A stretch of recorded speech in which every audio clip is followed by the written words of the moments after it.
Sir, thank you. Mr. Bennett, should we pick up where we left off? I think you were speaking about the process by which you came to find out about the use of Michael's identity. I guess. And you were describing that there was a meeting in Bradford where you were present with your sisters, and you spoke with somebody from the inquiry and decided to become involved in the inquiry process. Correct, yes. And I think you took the lead on behalf of your family.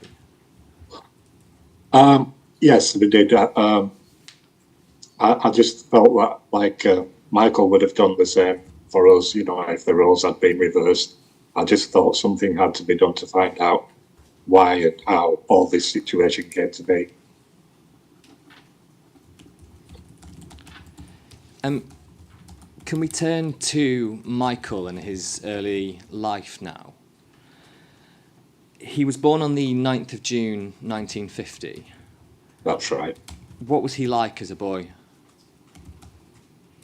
It was liked by everybody. It was very respectful. We were all a religious family and used to attend church on the weekend, Sundays, and never did anything wrong, never got into trouble. And it was a bit of a fitness fanatic. He used to go jogging every day before jogging even became fashionable. He used to do exercises up in his bedroom. My mother used to say he was doing his physical jerks again. And he seemed to just about live on a diet of beans and burnt toast. Yeah, I don't know why, but he had this thing about burnt toast. But he was excelled at school. He was a good sportsman. Excellent swimmer. And when he left school, he wanted to join the army as a physical training instructor. So he really works on his fitness. Thank you, Mr. Bennett. And I know that you've provided some photographs of Michael to the inquiry. I'm just going to ask that those are put up on screen now. It's UCPI 37005. So it's at A2 of the hard copy bundle.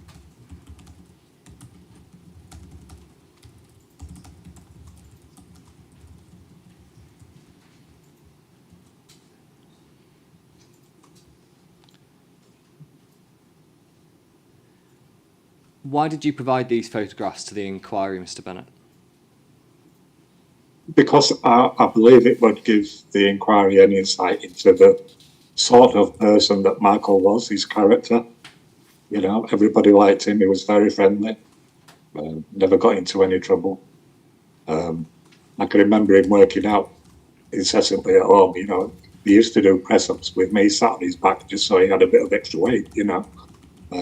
I was only small at the time, but I should imagine I still weighed a few stone. Thank you. I think we can take those down now.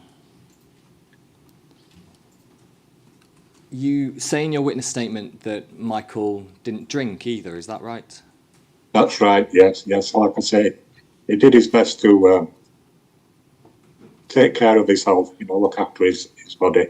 You'd often see him stood in front of the mirror posing, see which areas he needed to work on next and things like that. Constantly doing handstands and lifting weights and things. So, yeah, it was really, really addicted to his fitness. And do those kind of interests track into his journey into the army at the age of 17? It does, yes. The initial thoughts was that he wanted to join the army to become a physical training instructor, so he could carry on working on that, while he was in the forces. When he left to join the military, I think it was the Junior Training Regiment, what impact did that have on the family? It was strange. We were all very proud of him, obviously, but it was strange because all of a sudden we became a smaller unit and everybody missed him. He used to write regularly, but we used to look forward to the times when he used to come home on leave, and he used to spoil us kids. Speaking of writing regularly, you've provided to the inquiry a letter that he wrote home, haven't you? Yes. Could we have that on screen, please? It's UCPI 37006, so it's at A3 of the hard copy bundle.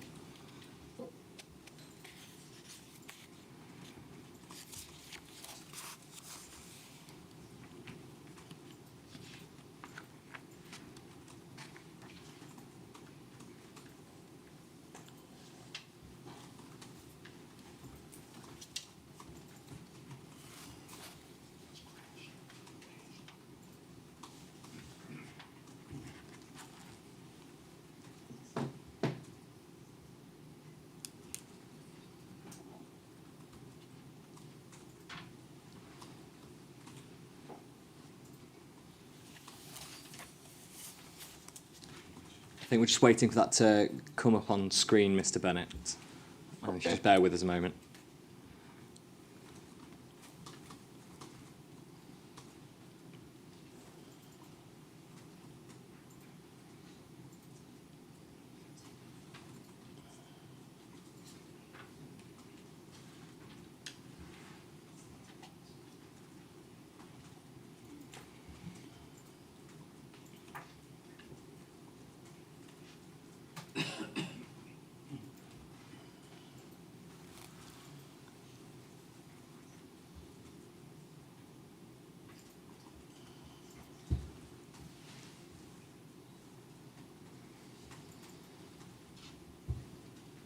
Here we are.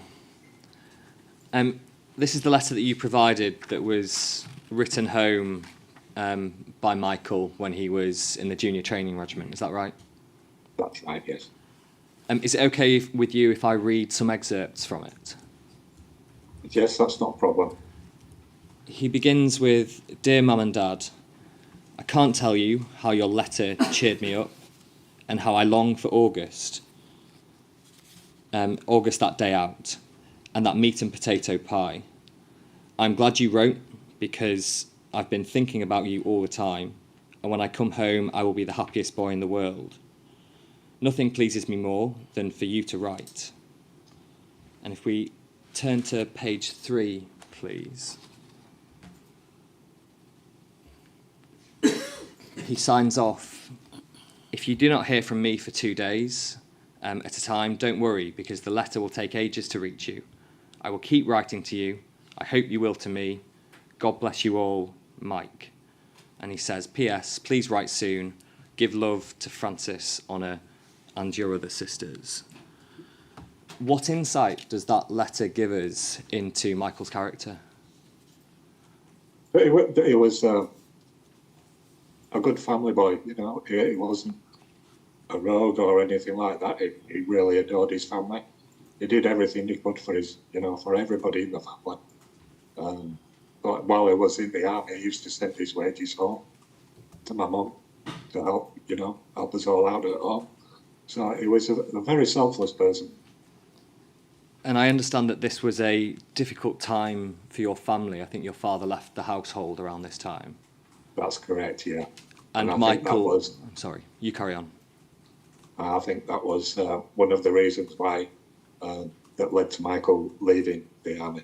After my father had left, he wanted to return home to help to take care of them. So he returned home to be, in effect, the man of the house and support your mother. That's and correct, you yes. And your sisters. Correct, yeah. Can we turn to the next stage in Michael's life? That's his work in Hull. Is it right that he found work over in Hull on a fishing trawler as a cook's assistant? That's right, yes. And that was shortly after his 18th birthday? Correct, yes. I think it's right, or at least it's what you've been informed, that he disappeared whilst on that ship off the coast of Aberdeen, and that you were correct, yes. That was communicated to you by the police, wasn't it? It was, yes. How did your family take that news? It was shocking, devastating. We'd just returned home from church on the Sunday, and I was in the garden playing with a friend. I was only 11. The rest of the family were in the house, and when the police came, so they went in, and I heard my mum screaming from the house, And my sisters came and said, Francis, you need to come inside. So I went inside, and that's when I found out that they said that Michael was missing at sea, vision dead. Our mother was in a terrible state. It was, like I say, it was devastating for all of us. And I think you had questions about his disappearance. Did you get satisfactory right. answers to them? Yeah, because we couldn't understand that we were led to believe that the trawler at the time was only 2 miles from shore. It was a calm day, and Michael, being an excellent swimmer, we just presumed that he would be able to swim that distance easily, you know. My mother always said that she won't believe he's gone until they can find his body, you know. She always held up hope, saying that maybe he banged his head when he fell overboard or something, and he'd lost his memory. And one day he'd get his memory back and come home.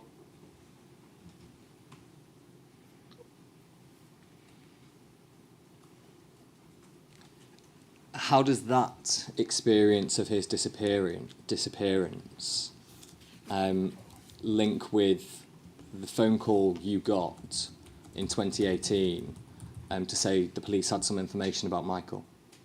That was it. That's what did. After all those years, we never gave up hope, thinking that maybe he would turn up. And when we heard that the police needed to talk to us about Michael, we thought maybe they found him as he turned up, you know, handed himself in, and they didn't know who he was or something. And we always held on to that hope that maybe one day it would turn up.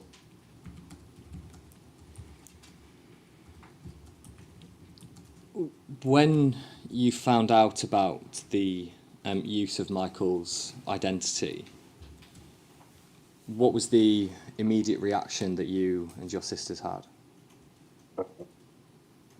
Shocked, horror, disgust, you know, all of the above. We just never imagined that anybody would do anything like that.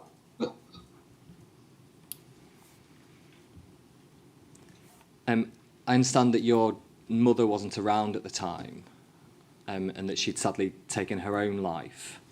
That's correct, yes. Earlier. Yes. To your mind, was there any connection between Michael's disappearance and that subsequent tragic event?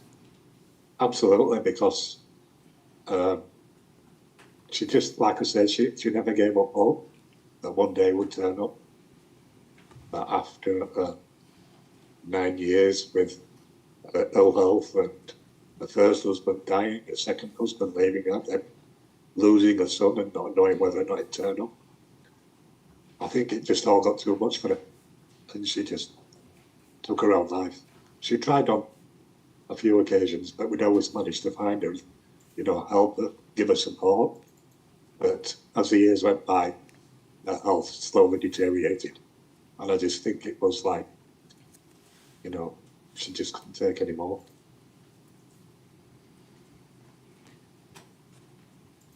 I'm going to move on to a slightly different topic now. The Metropolitan Police Service have issued apologies for the use of identities in this way. There's three I want to draw to your attention, and then I'm going to ask for your reaction to those apologies. Okay? Okay. So I'll go through each three together, and then we can return to each in turn. Yeah, okay. In July 2013, the Commissioner of the Metropolitan Police Service, then Sir Bernard Hogan Howe, apologised for the, quote, shock and offence, end quote, caused by the use of identities in this way. That's the first one. The second one, and I should say that this isn't intended to be comprehensive of all statements on the matter. I've selected three to ask you about. The second one, to draw to your attention, November 2020, the opening statement made on behalf of the Metropolitan Police Service in this inquiry, in the first tranche, it's at paragraph 22, referred to the 2013 apology and further apologised for the fact that, quote, insufficient consideration was given to the impact that the use of this practice might have on the families of the children concerned, end quote. And then the third one is in June of this year, the Metropolitan Police Service opening statement for this part of the inquiry, paragraph 38, stated as follows. The MPS accepts that the managers of the SDS failed to recognise the hurt, distress and anger that the use of deceased children's identities would cause the families of the children and the public concern that would result if the practice had been revealed. It apologises unreservedly to the families for this. It also wishes to acknowledge that their distress will have been compounded by the revelation that some SDS officers behaved indefensibly while using their children's names. Do you recall the 2013 apology at the time? Or was that perhaps before you were engaged in this at all? It was before we were involved. What's your reaction to learning of the most recent apology, the third I read out?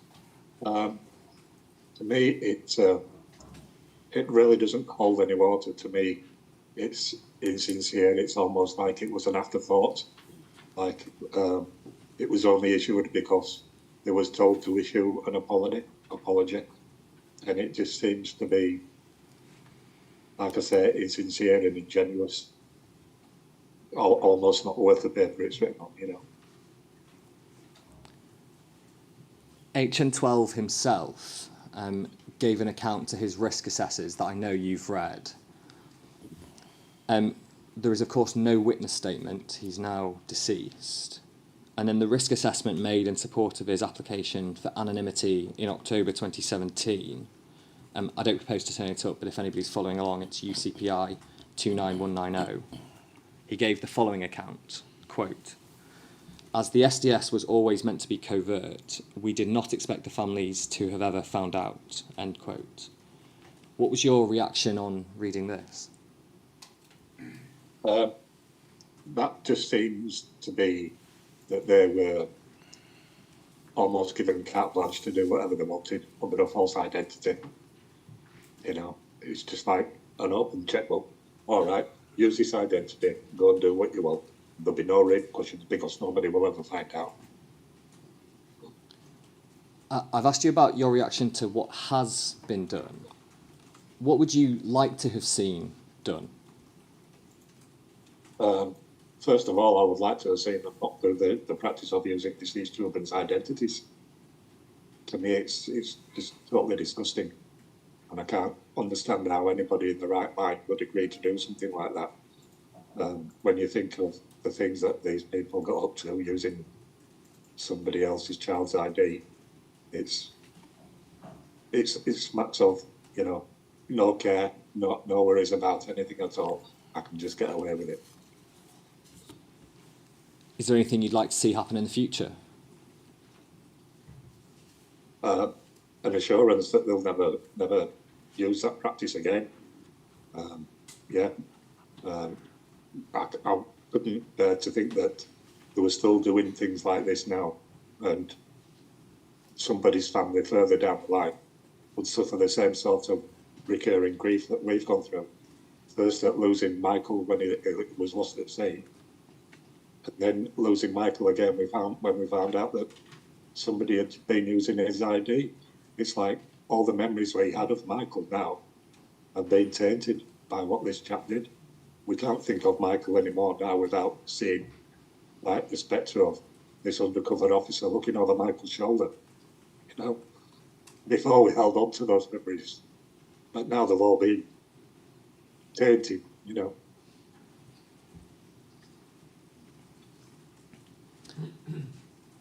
I'm going to ask you some more specific questions now about your reaction or the impact on you and your family of HN12's deployment. I'm going to begin by asking you about his approach to what's termed as legend building. Yeah. It appears that HN12 selected your brother's identity from the public register of deaths, specifically the register of deaths abroad, how does his approach to the selection of Michael's identity make you feel? I think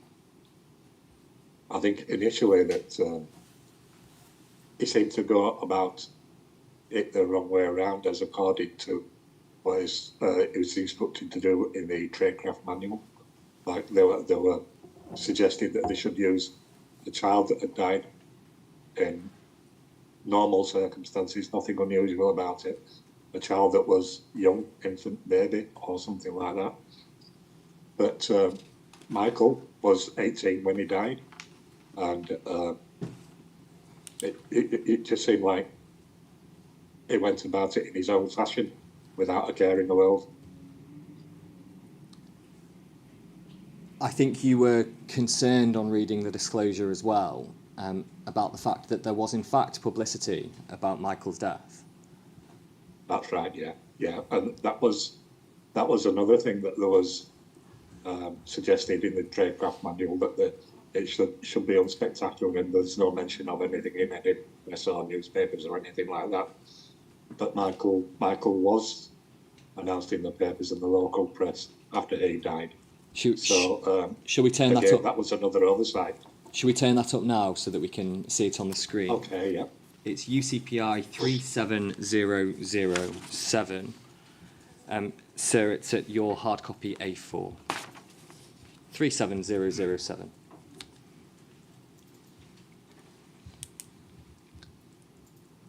And if we could zoom in, thank you. You've provided this to the inquiry, haven't you, Mr. Bennett? That's right, yes. Where does this come from? Had you kept it from the time? Yes. We kept a copy of it from the local paper, the Telegraph and Argus. I'm going to read it out so that we can all focus on what it says, and then we can move on to discuss other topics, okay? So the headline is, Youth is Missing on First Sea Trip. An 18-year-old Bradford trawlerman on his first trip to sea was reported missing overboard at Rattery Head, Aberdeen, late yesterday. He is Michael Anthony Bennett, eldest son of Mrs. H.K. Bennett of 9 Ferriby Close, Fagley. He joined the crew of the trawler James Barry of the Newington Steam Trawler Line, Hull, only last Thursday, and lived with his married sister at 13 Market Street, Thornton. A search went on all afternoon, but was called off at 5:30 p.m. Although it was continuing today, hope of finding him alive was fading. The missing youth, who has 3 sisters and a brother, had previously spent 2 spells in the army. After 8 weeks at Queen Elizabeth Barracks, Crookham, Hampshire, he left to go to Hull. A former pupil of Eccleshill High School, he excelled in physical education, which led him to seek an outdoor life, his family stated last night. Thank you. Mr. Bennett, we also know from the documents that part of HN12's legend, as he terms it, was that he had a mother with a chronic illness whom he would visit. How did learning of that particular aspect of his legend make you feel? It made us feel that it was almost like he was trying to mirror Michael's life as well, in his own personal life, or in his undercover life, obviously. Because Michael used to do everything he could to get home to see my mum when, after my dad had left and she became unwell, started to get ill. He used to come home as often as he could, to go visit her, make sure she was okay, and we were all right. So it just seemed to be too much of a coincidence. And given the particular difficulties that your mother experienced later on in her life, did that affect the way you felt about this? Absolutely, yeah. I mean, I can't even bear to think about what it would have been like if Mum had been alive when all this came to light. I mean, I know she died many years before, but this would have completely destroyed it, I'm I'm going to ask you now about the conduct of HN12 whilst he was deployed. Right. Firstly, he was arrested and prosecuted for illegal bill posting using your brother's identity. He pleaded guilty at the Magistrates' Court and was fined £5. He has stated that he was ordered to plead guilty by managers. How do you feel about the fact that HN12 committed this criminal offence in Michael's identity? Again, I think it's an outrage because all through his time growing up, Michael never got into trouble with anybody, the police, never been to court, anything like that. And it just seemed to add another thing to the fact that he's just tainted the memories of Michael by doing what he did. Now there's a record in a court somewhere of Michael Hartley being in trouble with the police, having a court record, being fined. Michael never had anything like that. So it just seemed totally underhand, you know. Secondly, HN12 has stated that he engaged in 2 sexual encounters in his cover identity. He's stated that there was no ongoing relationship. How do you feel about this revelation? Again, that was another shock, another thing that Michael had never, as far as I can remember, in the few years that we spent together growing up, I don't remember Michael having a girlfriend. He was always too concerned about, you know, his own fitness and getting ready, you know, to have the outdoor life that he wanted to join the army and become a physical training instructor. And to hear what the undercover officer had done in Michael's name is just appalling. Finally, in relation to his deployment, I want to ask you about how his compromises, as they're termed, impacted you when you read about them. We know from the documents that he was potentially compromised on 2 occasions. Firstly, his deployment into the Revolutionary Communist Group.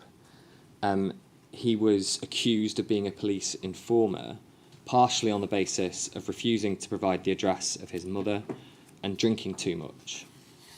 He refocused his deployment, as a result, on the Socialist Workers' Party, but became compromised again when a link was established between his real life and his undercover identity. He was accused of being a police officer and was quickly removed from the field. How did you feel on learning of these 2 compromises? Apart from the fact that it just highlights the way that this chap behaved using Michael's name, he just didn't seem to care, you know, about the effect it would have on the family if ever they did find out. There was no thought about that at all.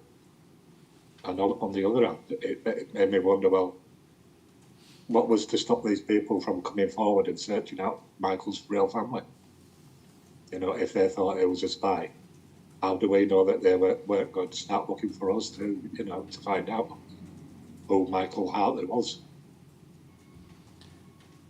Is it something that has an ongoing effect or not on you or your sister Honor? Not so much in that way, but more of the fact that the shock that the police were doing something like this. Since we found out about this, when we grew up, we used to always think that, you know, that the police were always the good guys, you know. They always worked on the right of the side of the people, doing, you know, making sure they did right. I never thought that the police would do anything so underhanded. And to me, I've just lost trust in the police since this happened. I'm going to ask for your witness statement to be brought up on screen again now. It's UCPI 37004, page 31, paragraph 5.8. It's an excerpt from what's known as the Tradecraft Manual.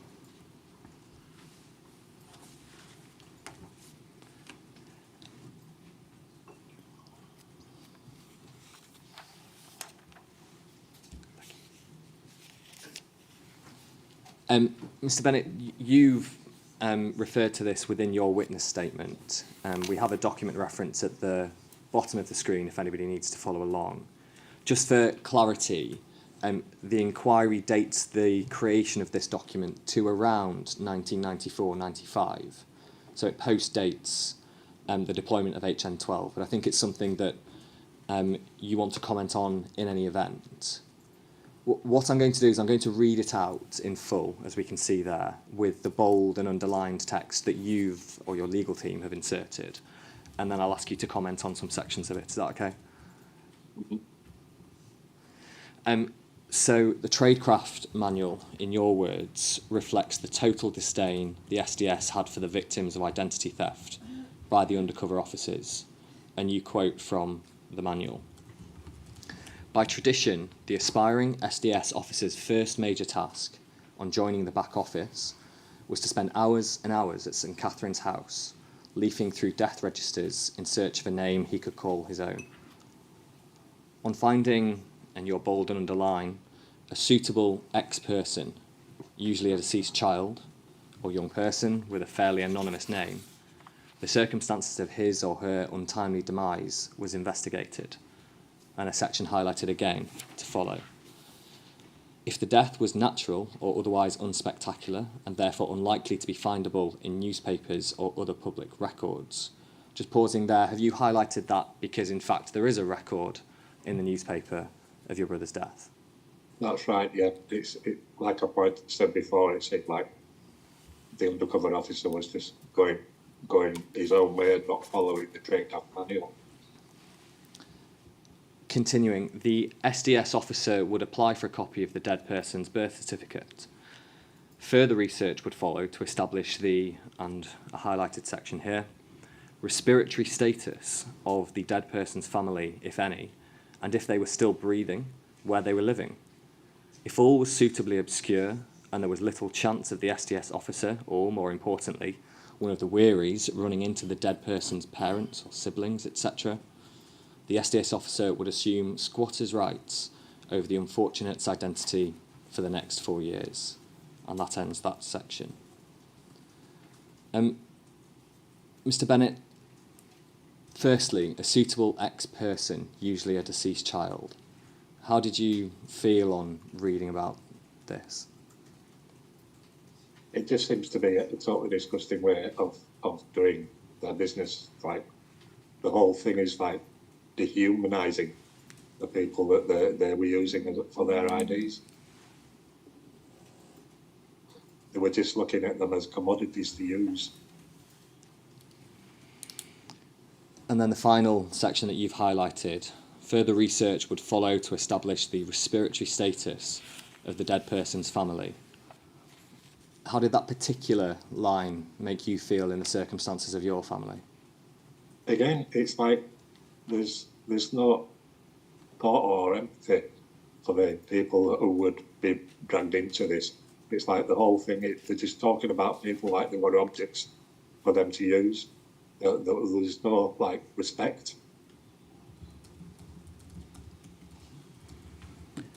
Mr. Bennett, thank you. That's the end of the questions I have for you at the moment.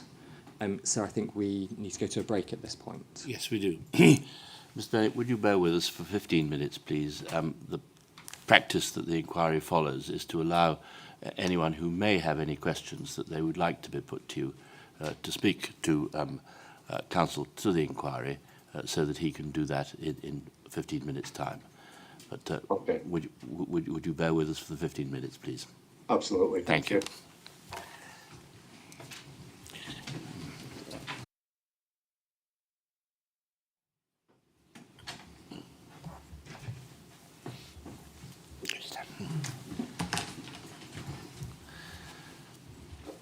Mr. Bennett, there is, as it turns out, one question by Ms. Siva Kumaran. Ms. Kumaran. Thank you, sir.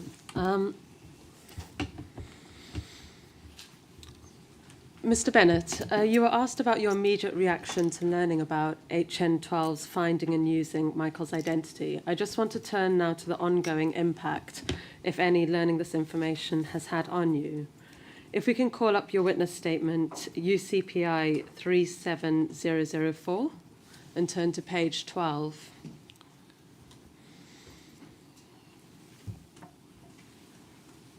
And if we can turn briefly to paragraph 2.46, I won't read it out. Oh, sorry, I think it's the following page. Oh no, sorry, this is it, sorry. I won't read it out loud. If you could just read that to yourself, and then if we can turn to page 13.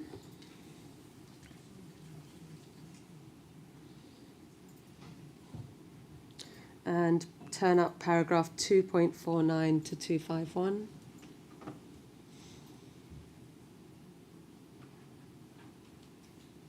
Now, Mr. Bennet, please could you describe for the chair how your health and well-being have been affected by learning of HN12's actions? I've been, when I was born, I've had asthma since I was born. And as I've grown older, my health has become gradually worse. I've had to take early retirement in 61 because of health problems, because of the breathing problems.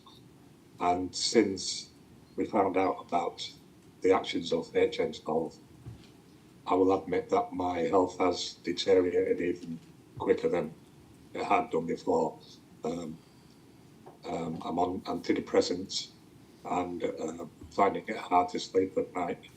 It's just constant thoughts going through the head, you know, about the actions of HN12 and how it's affected all of us that are remaining in the family, and particularly Honor and myself.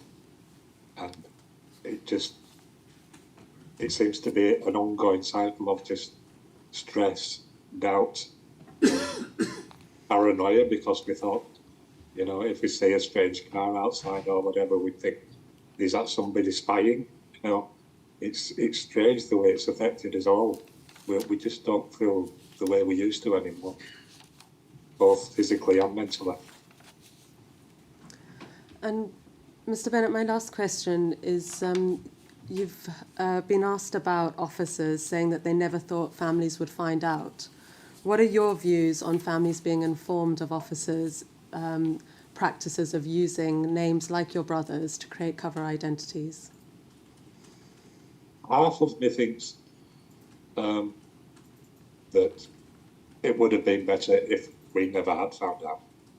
You know, we would have continued to live in ignorance, you know, of what had been going on. But the other half of me thinks, I'm glad we found out, because we can do something now to try and help clear Michael's name. You know, make anybody that knew Michael Hartley will know that this is not the real Michael Hartley. You know, for the things that HN12 did, Michael Hartley was completely different to the way this chap behaved. We need to, you know, clear his name, even though he did nothing wrong.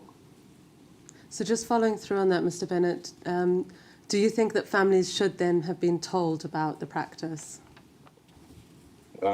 Like I say, yes, I do.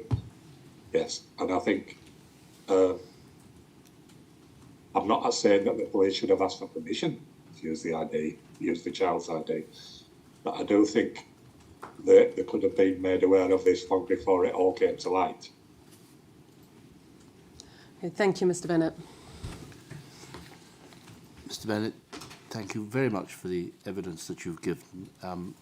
You have brought to life the impact which the use of this practice had on real people, and you have expressed that which many people in your position will feel, that it has undermined the trust that you had placed up to now in the police. Very grateful to you for your assistance, and Thank you. your evidence is now finished. Thank you. I won't say it wasn't harrowing, but thank you for giving me the opportunity. I have heard what you said, and all I can do in return is to re-express my gratitude to you. Thank you. Thank you. Yes. Mr. Bennet can now, I think, be turned off, can he not? Thank you.